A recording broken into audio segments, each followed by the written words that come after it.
Mobil KD Soho dilempar bom molotov dan obor. Baru aja nih kejadian mobil kita dilemparin bom molotov Sampai ya, hitam gitu ya. atasnya bensin sama dilempar obor. Oh, meniat ngebakar itu mah. Kancuk jaran kan, pecundang kali kau pelakunya. Ini udah mau ngebunuh larinya ini punten ya. Peristiwa ini bukan sekedar tindak kriminal biasa, tetapi ancaman nyata terhadap keamanan warga dan wibawa hukum. Wajib diusut sampai ke akar-akarnya, bukan hanya mencari pelaku lapangan, tetapi juga siapa aktor di belakangnya. Selain pelakunya harus ditangkap, itu otaknya juga harus ditangkap. Macam-macam gubernur menghadapi masa aksi. Macam-macam gubernur hadapi demo. 1. Gubernur Maluku Utara, Shirley Juanda, menemui para aksi pendemo dan menenangkan keributan. Pak Rudi Masud. Ah, sekala sama cewek Pak Rudi. Jambang doang panjang izin. Bayangkan sebuah jalan yang bukan hanya menghubungkan tempat, Keren tapi banget juga ya. menentukan seberapa cepat harapan bisa sampai. Namun, nih? tak semua jalan mampu mengantarkan dengan mudah. Di ruas batas Kabupaten Bandung, Cianjur, Kebonmuncang, Cikadu, hingga hari ini perubahan itu dimulai. Rekonstruksi jalan sepanjang 10,5 km resmi dilaksanakan. KDM mah sampai ke gunung-gunung ya dicor di aspal ya. Aduh, gua mah sedih ya. Banten perbatasan sampai sekarang belum dia papain. KDM segera realisasikan sekolah Maung, tempat siswa berprestasi kumpul. Selalu ada aja gebrakannya Gubernur Jawa Barat ini. Bisa nggak sih Pak, jangan terlalu apa-apa tuh main langsung gitu, bikin kebijakan langsung bikin gebrakan. Bukannya apa Pak, saya mah kasihan sama gubernur lain Pak.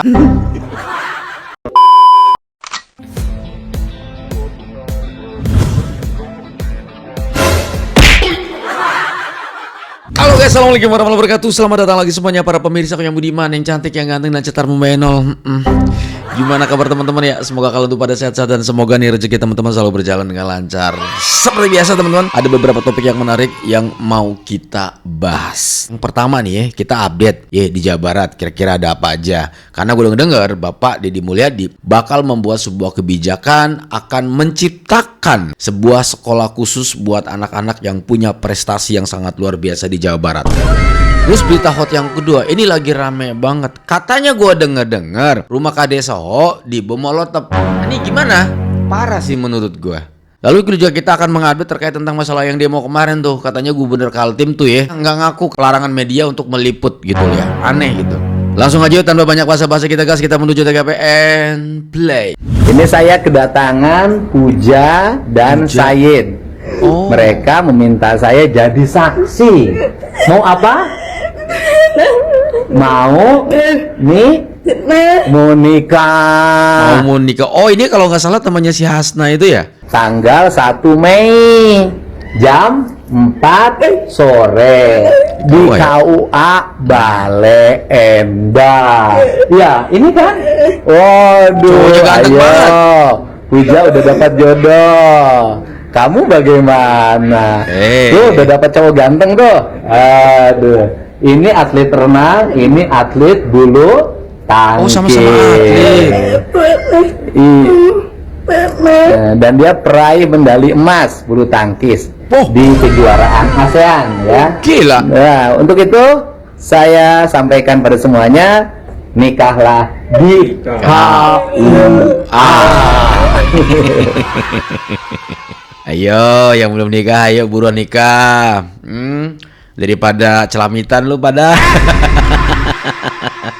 Bayangkan sebuah jalan yang bukan hanya menghubungkan tempat, Keren tapi banget juga ya. menentukan seberapa cepat harapan bisa sampai. Namun, nih? tak semua jalan mampu mengantarkan dengan mudah. Di ruas batas Kabupaten Bandung, Cianjur, Kebonmuncang, Cikadu, waktu pernah berjalan lebih lambat. Akses terbatas, mobilitas terhambat. Hingga hari ini, perubahan itu dimulai. Rekonstruksi jalan sepanjang 10,5 km resmi dilaksanakan dengan nilai kontrak mencapai 36 miliar 139 juta rupiah. Ini bukan sekedar pembangunan, ini adalah upaya menghidupkan kembali urat nadi konektivitas. Karena jalan bukan hanya hamparan aspal, ia adalah penghubung antar wilayah, penggerak roda ekonomi sungai, dan jembatan bagi harapan masyarakat. Dari hasil bumi yang harus segera sampai ke pasar hingga akses pendidikan dan layanan kesehatan yang kini semakin dekat, setiap meter yang dibangun membawa arti mendekatkan yang jauh, mempercepat yang tertunda, menguatkan Gila, yang keren. sebelumnya terhambat. Ini jalannya pasti Inilah bagus nih. komitmen pemerintah Provinsi Jawa Barat menghadirkan konektivitas yang lebih baik demi masa depan yang lebih pasti. Karena ketika jalan dibangun dengan baik, bukan hanya kendaraan yang melintas, tapi juga peluang, pertumbuhan, dan harapan. KDM mah sampai ke gunung-gunung ya dicor di aspal ya. Aduh, gua mah sedih ya. Banten perbatasan sampai sekarang belum dia papain. Masih merah. Bukan catnya, tanah. Terus di mana Bang, ada lagi Kalimantan sama Lampung. Lampung Swidaya. Ya, masyarakatnya patungan ngacor jalan. Bupatinya kemana? Pingsan. Izin. Beneran sama sekali nggak ada respon, nggak ada kayak malu juga kayaknya nggak ada gitu. Berarti udah kita anggap aja pingsan, izin ya. Di Lampung ini mah, ya. Bukan di Banten. Kalau Banten mah perbatasan. Bang, Lebak Barak Bang jalannya. Iya, kabupatennya berarti kan. Ya udah teriak bikin video, viralin atuh, ya. Masa kalah sama warga Lampung? Yuk gas Lebak Jangan cicing wae atuhnya. KDM segera realisasikan sekolah Maung, tempat siswa berprestasi kumpul. Selalu ada aja gebrakannya Gubernur Jawa Barat ini. Bisa nggak sih Pak, jangan terlalu apa-apa tuh main langsung gitu, bikin kebijakan langsung bikin gebrakan. Bukannya apa Pak, saya mah kasihan sama gubernur lain Pak. Udah sih Pak, kayak yang lain aja santai gitu. Ngebangun jalannya nggak usah ngebut-ngebut Pak. Bukannya apa tuh perbatasan Lebak Banten juga Pak sampai sekarang belum kerjain. Kagak enak saya Pak. Jangan ngebut-ngebut kalau ada apa-apa. Ini gue bingung, ada aja gebrakan lagi. Orang pembenci pasti makin nyinyir, ngapain sih katanya. Banyak hal yang lebih penting katanya. Kayaknya otak lo mesti disapu dulu. Maung Pak, Sekolah Maung nanti per tahun pelajaran ini dimulai. Tahun pelajaran sekarang sudah diidentifikasi dan nanti diberlakukan, yaitu sekolah yang menampung anak-anak berprestasi. Dua hal ya, prestasi akademik dan prestasi non akademik. Jadi di sekolah Maung itu nanti bukan hanya yang akademiknya baik, tetapi yang berprestasi di bidang olahraga, di bidang seni, industri kreatif, tetap sekolah di situ. Nanti kelasnya jadi kelas industri kreatif fokusnya. Kelasnya kelas olahraga, kelasnya kelas seni. akan dibangun di mana lagi Pak? Nggak dibangun, kita mengupdate sekolah-sekolah yang dulu menjadi unggulan. Misalnya gini, Bandung SMA Negeri 3, Subang SMA Negeri 1 misalnya kan. Kan selalu setiap kabupaten tuh ada sekolah favorit. Nah, sekolah favorit itu yang akan menjadi sekolah-sekolah yang diisi oleh anak-anak yang punya prestasi. Semuanya punya prestasi, dan kemudian nanti pastikan ada penambahan ruang kelas, kemudian penambahan teknologi pengajaran, seleksi guru yang memadai. Kan kelas menengahnya harus ada. Iya daftar, tapi kan daftarnya berdasarkan kualifikasi pendidikan akademik dan kualifikasi non akademik. Kualifikasi. Tetapi nanti kita lagi membicarakan, misalnya begini, karena kan orang tua seringkali ada tuntutan di sekolah yang punya kualifikasi unggulan itu kan. Nah misalnya kita lagi berpikir, apakah orang tua yang berpenghasilan di atas 10 juta, yang anak-anaknya sekolah di situ, boleh nggak kalau berkontribusi? Kan itu loh. Nah nanti itu lagi kita pelajari dan kita komunikasikan, tidak boleh melanggar. Enggak juga, gini kan dari dulu juga begitu, kan sama juga kan ada sekolah-sekolah yang punya kualifikasi khusus kayak Taruna Nusantara, kan sama juga kan gitu loh. Cuman kan ada keterbatasan. Nah sekarang kita lebih menambah lagi, kan dalam sebuah kelompok itu kan harus ada kelas menengah yang menjadi penggerak. Yang ingin saya inginkan adalah kelas menengah penggerak. Nah akan jadi kecemburuan mana sekolah itu hanya menekankan akademik, misalnya memahami keunggulan anak itu hanya akademik, itu kecemburuan. Tapi sekarang keunggulan anak itu di bidang olahraga, di bidang seni, industri kreatif, teknologi, ya itu kan tidak akan melahirkan kecemburuan. Maka jadilah yang terbaik. Jujur ya, KDM tuh kalau ditanya sesuatu tuh ngejawabnya enteng banget gitu ya. Pas-pas kayak di luar kepala gitu. Dari tadi tuh dengerin, jujur gue salpoknya itu ketika wartawan nanya ini. Jawabannya tuh tak gitu. Terus kita tanya ini, jawabnya tak gitu. Tertata rapi dan menurut gue itu kayak di luar kepala banget. Coba deh Rusdi Masud suruh ditanya gitu. Apalagi Gubernur Kalimantan Tengah tuh kalau ditanya sama wartawan. Ampun dah pokoknya. Dan kembali lagi teman-teman, ini sebuah gebrakan luar biasa dari Gubernur Jawa Barat. Gokil sih menurut gua. Gubernur konten geus nyeundeuy omongeun gawena teh naon si prestasina. Ayeuna Apa sih guru di prestasinya Jawa katanya? Barat 3.800 urang teu digaji geus 2 bulan. Dar manehna ngomean halaman gedung sate. Oke. Jelema ieu dewa nya, aduh. Amang yo wanian banget sih nya. Ah? Mah.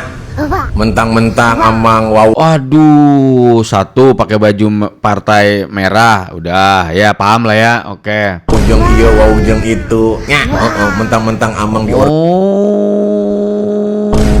pemuda Pancasila. Udah kebaca gerak-geriknya. organisasi. Aku takut. Tapi amang ya bagi saya cemen. Cemen. Lain penggiat sosial media, cemen. Kenapa disebut cemen? Komentarna di pareuman. Berarti amang seorang laki-laki yang tidak kuat untuk menerima cacian dan hinaan. Ya, mentalnya masih mental kerupuk. Nggak gitu kerupuk nage kecaian. Ya jadi dia setiap bikin VT dia ngeritik Deddy Mulyadi, ya nggak apa-apa. Kritik adalah bagian dari ya kan kontrol gitu. Cuman kadang-kadang kalau kritiknya itu udah ngelantur repot. Kenapa gue bilang repot? Ya kayak orang lindur. Mobil KD Soho dilempar bom molotov dan obor. Oh, ternyata garasinya guys. Ya garasi mobilnya, tapi kan udah sama aja ya, bagian dari rumah. Garasi kan begitu. Oke Bray, baru aja nih kejadian mobil kita dilemparin bom molotov Apa ya, hitam gitu ya? atasnya bensin sama dilempar obor. Oh, meniat ngebakar itu mah. Rancuk jaran kan, pecundang kali kau Pecundang. pelakunya. Tadi kita langsung keluar langsung ketahuan, cuma bensinnya banyak kali. Wah, parah banget ya. Ini sih bukan cuman mau ngerusak Pak Kades. Ya, ini udah mau ngebunuh larinya ini punten ya.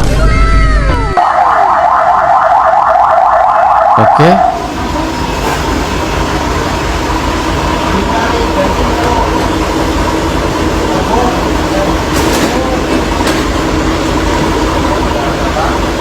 Parah sih, coy. Tadi dini hari, rumah Kades Soho dan mobilnya dibakar Parah, oleh orang coy. tak dikenal. Peristiwa ini bukan sekedar tindak kriminal biasa, tetapi ancaman nyata terhadap keamanan warga dan wibawa hukum. Publik tentu bertanya, apakah kejadian ini berkaitan dengan persoalan-persoalan sebelumnya yang cepat mencuat? Penegak hukum tidak boleh lambat, apalagi setengah hati. Kasus ini wajib diusut sampai ke akar-akarnya, bukan hanya mencari pelaku lapangan, tetapi juga siapa aktor di belakangnya, apa motifnya, dan apakah ada kaitan dengan kepentingan tertentu. Jangan sampai hukum kalah oleh teror dan masyarakat dibiarkan hidup dalam ketakutan. Pelaku harus segera ditangkap, dalangnya dibongkar, dan keadilan harus ditegakkan seterang-terangnya. Paham? Gue setuju dengan statementnya abang ini ya. Selain pelakunya harus ditangkap, itu otaknya juga harus ditangkap. Karena kalau dibiarkan bahaya. Oke Bray, ini kejadian hangat banget. Jadi baru aja mobil kita jam 4.15 kita masuk baru 5 menit, cuma ada 10 menit.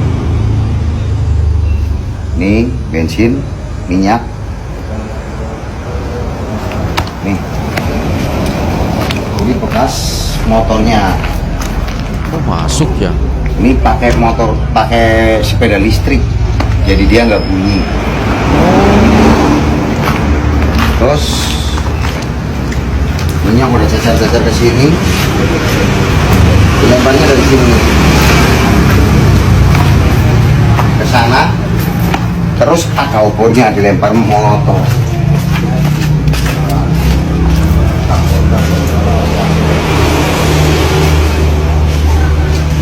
Minyaknya apa sih? Masih marinya lebar-lebar. Parah sih.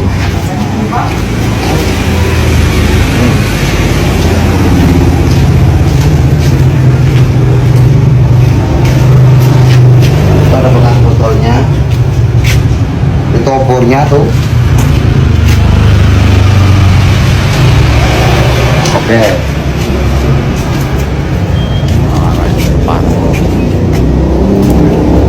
Oh iya ya. Ini. Kacau sih.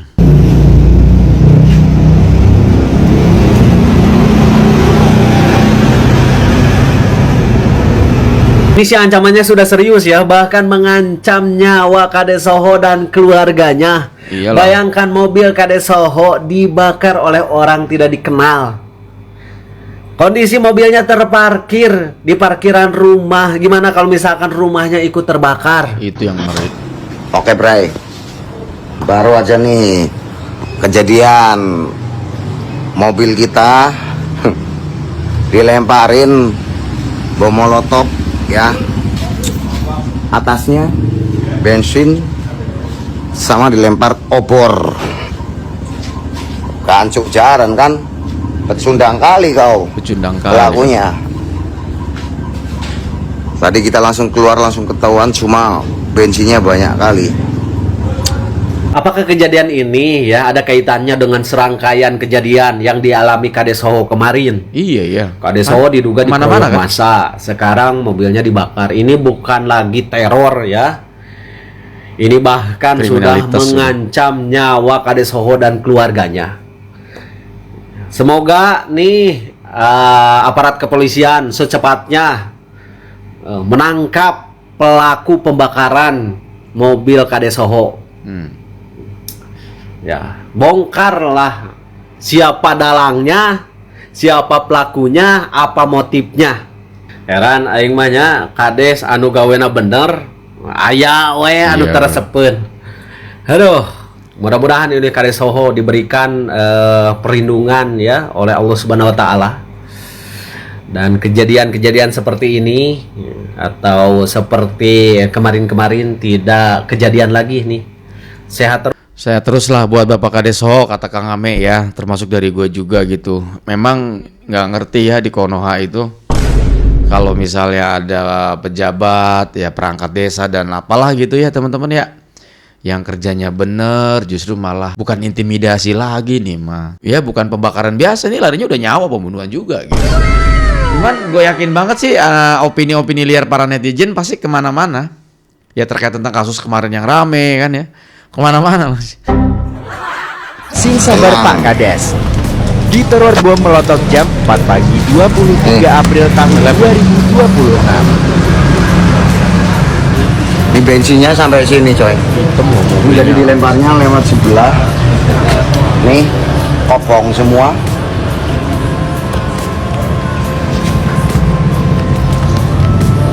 Jadi istri saya nanti minta Mustang yang baru. Iya beli mobil baru. Karena tangisan ini kalau nggak diganti. Nih, yang bener tuh begini. Orang diteror, diancam, bahkan mau dibun-bun gitu lah menurut gua gitu ya. Ya kan karena kalau dibakar ngerempet kemana-mana larinya ke nyawa kan. Mau dibun-bun. Tapi bukannya takut. Dia malah nanti ini saya harus beli Mustang karena kalau nggak dibeli nih saya nangis gitu. Beli mobil baru bener Pak Kades biar tambah pusing gitu.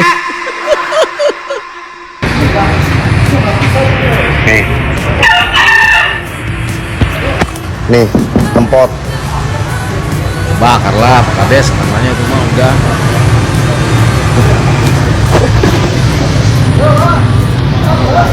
Mudah-mudahan orangnya nonton live saya ya. Iya. Yang ngelemparin molotov.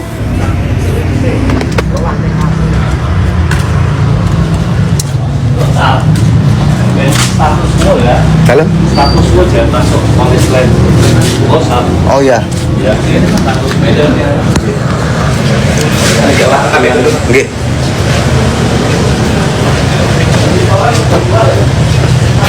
Pak itu Pak.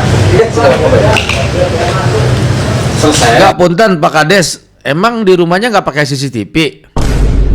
Kalau pakai berarti kan udah ngantongin dong Kades. So ini kalau pakai ya. Tapi kalau misalnya nggak pakai CCTV, ya punten Pak Kades, kabina binating Pak Kades. Sekelas Kades So masa nggak rumahnya nggak ada CCTV? Grasi. Saya aja Pak Kades bukan perangkat desa, bukan siapa-siapa. Saya ada CCTV gitu, manteng. Bahkan saya punya 3 titik gitu ya. Tapi memang sih yang namanya tindakan kejahatan mau ada safety kayak gimana pun ya, jaga-jaga gitu, tetap aja gitu. Tapi paling tidak, setidaknya kan kita punya record dong, punya rekaman gitu. Ya, jadi garasi minimal ada 1 titik, kalau bisa 2 titik itu berlawanan arah, karena kalau jalannya 2 jalur gitu kan. Terus di belakang rumah, kalau saya gitu guys, belakang rumah, nah samping belum gitu, akhirnya saya taruh di dalam. Pas depan pintu, jadi takut ada orang masuk, gitu kan. Jadi punten Pak Kades, kalau misalnya Pak Kades ada CCTV berarti aman, minimal ada barang bukti nanti kan, si gerak-gerik orangnya, motornya kelihatan gitu. Tapi kalau misalnya nggak ada, kebangetan Pak Kades, ke depannya pasang CCTV ya. Murah kok sekarang CCTV canggih-canggih ya. Ini ngomong-ngomong gue nggak di-endorse sama CCTV, nggak apa-apa lah, siapa tahu aja nanti ada endorse CCTV masuk ya. Masuk lo sini CCTV, siap gue endorse, siap diiklankan gitu ya, biar rumah-rumah warga pada aman. Yuk masuk yuk, jangan ngebayar artis doang, artis mahal nih, kita bisa nego harga.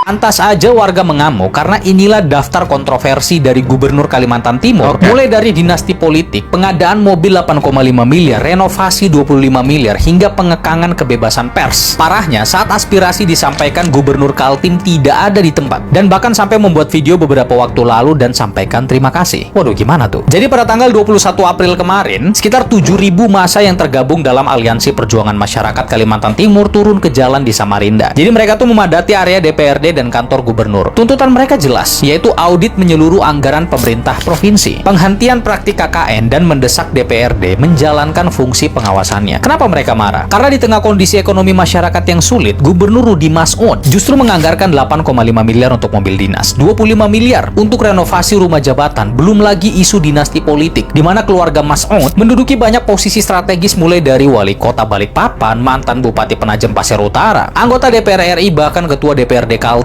pun bermarga Mas'ud. Wartawan juga dilarang untuk meliput situasi di kantor gubernur saat demo berlangsung loh. Dan yang bikin masyarakat makin kecewa saat ribuan orang menyampaikan aspirasi, Gubernur Rudi Mas'ud justru tidak mau menemui massa. Pemerintah memutuskan menolak audiensi. Rudi baru keluar kantor pukul 9 malam, lewat dengan pengawalan ketat, mengabaikan demonstran dan wartawan tanpa sepatah kata pun. Aksi ini akhirnya berujung ricuh dan dibubarkan dengan water cannon. Tapi ada satu kabar baik nih, 7 fraksi di DPRD Kaltim sepakat untuk menggulirkan hak angket terhadap kebijakan pemerintah daerah. Pertanyaannya sekarang, apakah ini akan benar-benar membawa perubahan atau hanya jadi angin lalu aja? Menurut kamu gimana? Tidak mungkin saya memerintahkan hal demikian. Jawaban Gubernur Rudi Mas'ud terkait insiden jurnalis di lapangan. Oke. Jadi dia kayaknya nggak ngaku deh ya, wartawan nggak boleh ngeliput itu ya. Oke. Jadi bukan pada malam hari itu Pak. Enggak. Pada saat siang hari, wartawan lewat belakang. Kan kita biasa kalau ada demo, kita nanti ke belakang Pak. Pada saat itu wartawan dilarang masuk. Kemudian itu dapat informasi, saya nggak tahu pasti karena saya nggak ikut di depan di sana. Video mereka, foto-foto mereka dihapus Pak oleh petugas keamanan di situ. Saya nggak sebutin nama siapa, tapi apakah ini perintah dari Pak Gubernur atau perintah dari siapa ini? Mohon izin Pak. Bang Anies, pertama saya paham tentang regulasi tentang aturan. Nah, mungkin saya memerintahkan hal-hal yang demikian. Ya. Nggak ngaku.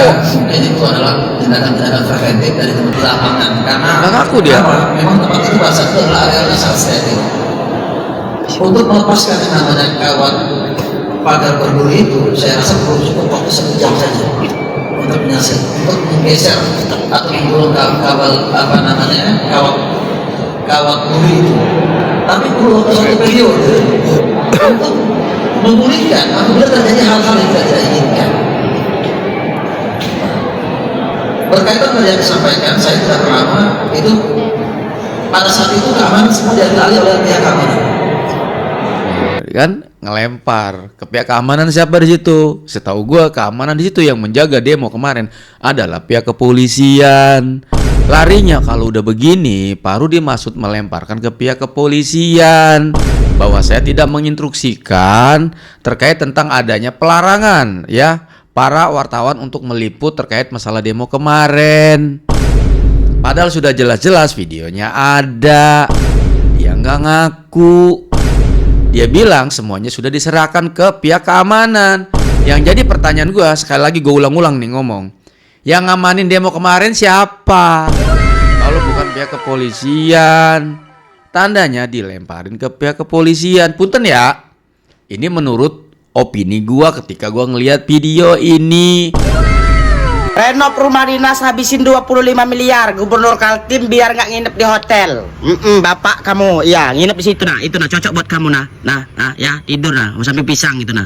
Tidur nah. Kawan kamu burung. Pejabat kontol. Miris bener di negeri Konoha ini. Pengen bener saya yang mimpin ini Naruto. Bener aja. Ampun. Anjir dipanggil apa? Pejabat apa? Aduh, ampun. Aja. Ampun bener saya. Sejahterakan terus hidup kamu orang. Biar masyarakat ini susah, makin melarat, makin miskin. Ya ampun bener. Kayak udah merdeka dari Belanda sama Jepang, tapi gak merdeka di negara sendiri. Negara apa ini? Negara tai. Iya, ampun bener nah. Tidur sini nah, sama rumput nah, guling-gulingan lah. Ya. Itu yang cocok buat tempat tidur kamu orang itu ya. Seharusnya yang kemewahan itu rakyat. Rakyat itu yang merasakan kemewahan, bukan pejabat. Nah, tidur pejabat itu tidur sini aja. Nah, tidur di alang-alang semak-semak nah, tidur sini. Nah, di situ nah. Ini cocok nah. Wakili banget. Muka-muka kamu orang kayak rumput semua. Nah, heran bener saya. Ampun saya. Indonesia ini ngapa? Astagfirullahaladzim. Pindah negara ini kayaknya. Bener aja saya nih. Elon Musk, saya mau tinggal di ini planet Pluto. Iya. Mau tinggal di Mars saja saya, nggak mau tinggal di Indonesia. Lu mau pindah ke sana temenan sama alien, lu mau lu? Kadang lu itu. Tempatnya kayak kontol semua, nah. Tai. Abis. Kita gue dong, ini sebanyak ini 47 orang tim ahli gubernur buat apa semua sih? Buset, gajinya gede banget, 8 miliar per bulan. Nih kata ketuanya ya, kerjaan mereka ini tuh buat ngasih masukan buat Bapak Gubernur untuk mempercepat infrastruktur, untuk mempercepat kinerja ya. Tapi hasilnya apa? Oh iya lupa, hasilnya itu waktu kunjungan ya ke daerah yang jalannya jelek, rusak, disuruh beli mobil 8,5M. Kedua ya, udah heboh, udah viral banget mobil 8,5M, malah perbaikin renov rumah dinas 25M. Ada lagi masyarakat kecewa mau demo ya, dibilangnya kalah politik, kalah pilgub. Dan paling gong ya, udah di demo nih 21 April. Bapak timnya nih nggak mengarahkan untuk menemui masyarakat warga nih, malah disuruh klarifikasi lewat video, disuruh muncul di video. Jadi tolong please ya, jelasin ke gue apa gunanya ini tim ahli sebanyak 47 orang digaji 8 miliar. Parah sih, kalau misalnya tim ahli gubernur Kalimantan Timur totalnya ada 47 orang, kemudian digajinya 8,3 miliar. Menurut gue sekali lagi, memang gubernur Kaltim ini bener-bener terlalu membuang-buang anggaran menurut gue gitu. Fungsinya apa? Kagak ada yang bener menurut gue. Kagak ada yang benar. Karena mau didemo, pejabat satu ini tiba-tiba jadi alim. Jadi kalian pasti sudah tahu siapa pejabat yang satu ini. Seorang gubernur Kalimantan Timur yang sering viral karena berbagai kelakuannya. Mulai dari menyebut KDM sebagai gubernur konten. Dedi, gubernur konten. Lalu istrinya yang sering tampil bak Ratu Inggris. Oh my God, beautiful. Amazing. Dan meminta mobil dinas seharga 8,5 miliar rupiah. Bahkan ada juga renovasi rumah dinas pejabat Kaltim yang biayanya mencapai 25 miliar rupiah. Nah, karena itulah muncul isu bahwa dia akan didemo oleh rakyat Kaltim pada 21 April 2026. Tiba-tiba dia mendadak jadi alim sebelum rakyat turun aksi. Jadi Bang Haji Oma beneran ini mah. Macam-macam gubernur menghadapi masa aksi. Ada Sherly, ada KDM, ada Rudi Masud. Oke, penasaran gue. Macam-macam gubernur hadapi demo. 1. Gubernur Maluku Utara, Sherly Juanda, menemui para aksi pendemo dan menenangkan keributan. 2. Pak Rudi Masud nggak malu sama Bu Sherly. Cewek mentalnya. Masa kalah sama cewek Pak Rudi? Jambang dong panjang isi. Bingung gua sama Pak Rudi Masud. Sherly berani, cewek coy, didatengin ya walaupun di dalam gerbang. Karena kan beresiko kalau dia keluar gerbang ya kan. Setidaknya berani di tengah ribuan masa demo. Masa kalah sama cewek. Besok-besok Pak Rudi Masud punten ya, kalau bisa nih mah kalau ngantor seragamnya yang ada nuansa-nuansa rocknya deh gitu. Punten ya Pak. Soalnya malu sama Bu Sherly. Bu Sherly aja yang cewek berani. Masa Bapak berjambang panjang pula? Iya kan? Masa nggak berani? Ya elah Bapak, malu banget. Mau lanjut lah. Gubernur Jawa Barat, kalau ini Deddy mah Mulyadi, menghampiri demonstrasi dan berbincang hingga larut malam. 3. Gubernur Kalimantan Timur, Rudy Masud, baru keluar setelah seharian di demo di depan kantornya, itu pun setelah masa aksi bubar. Ya udahlah, pokoknya mah fix ini mah. Kalau ngantor besok udah jangan pakai seragam celana panjang, udah yang ada nuansa roknya, karena sekali lagi sudah terbukti dengan fakta dan jelas banget secara mentalitas ya, Bapak Rudy Masud dikalahkan oleh seorang perempuan, Ibu Sherly. Wow.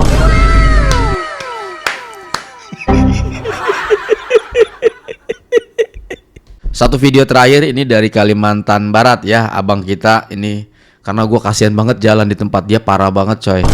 Untuk kawan-kawan, rekan-rekan yang tidak senang dengan postingan kami tentang jalan rusak, selama jalan kami tidak diservis, tidak ada perbaikan, ya tidak perlu aspal lah, minimal di latret atau di sirtu. Sirtu lah. Saya dan kami yang lain akan tetap bersuara, menyatakan apa yang terjadi di lapangan yang sebenarnya. Kami hanya meminta tanggung jawab dari pemerintah, baik pemerintah pusat, pemerintah provinsi, pemerintah kabupaten, bahkan kawan-kawan rekan-rekan yang ada di DPR. Tolong bantu kami, akses kami di kampung di pelosok. Udah minta DPR nih. Saya bersuara mewakili masyarakat Ketungau, walaupun mungkin tidak semua masyarakat Ketungau setuju dengan postingan saya. Kami sudah puluhan tahun melewati jalan seperti ini. Jadi sebentar bang, masyarakat yang di situ yang nggak setuju dengan abang ini bersuara terkait tentang jalan ini, saya rasa masyarakat yang di situ tuh nggak punya malu. Kenapa nggak punya malu? Abang ini bersuara untuk kepentingan bersama, bukan kepentingan pribadi. Kalau jalannya bagus, siapa yang bisa menikmati? Bukankah teman-temannya juga, tetangga-tetangganya dia yang di situ? Otak lo dipakai. Gue mau bilang apa punten? Gue mau bilang ngomong kasar punten ya, tolol. Kesel ya, izin ya. Apakah salah ketika kami bersuara? Enggak bang. Janganlah kami bersuara ini dianggap menyudutkan pemerintah. Janganlah kami dianggap merusak stabilitas negara. Janganlah kami dibungkam. Kami sebagai warga Indonesia kok. Kami juga bagian daripada NKRI. Jadi bagi yang tidak suka ya itu urusan Anda. Yang jelas selama akses kami, jalan kami tidak diperbaiki, kami akan tetap bersuara dan terus bersuara. Salam dari Ketungau, Kalimantan Barat, Indonesia. Semangat terus bang bikin video. Saya akan terus mendukung abang. Oke guys, gitu aja ya, cukup sampai di sini dulu ya. Terima kasih banyak buat kalian yang udah selalu stay support channel ini ya. Pokoknya apresiasi dari saya buat kalian, tetap semangat beraktivitas dan saya doakan terus kalian selalu sehat. By the way, kalian wajib nonton juga di video ya, di sumber aslinya ya. Ada kan nama-nama TikToknya atau nama-nama akunnya, silahkan kalian mampir. Bila perlu kalian follow teman-teman kita. Thank you so much. Saya undur diri pamit. Assalamualaikum warahmatullahi wabarakatuh dan bye-bye.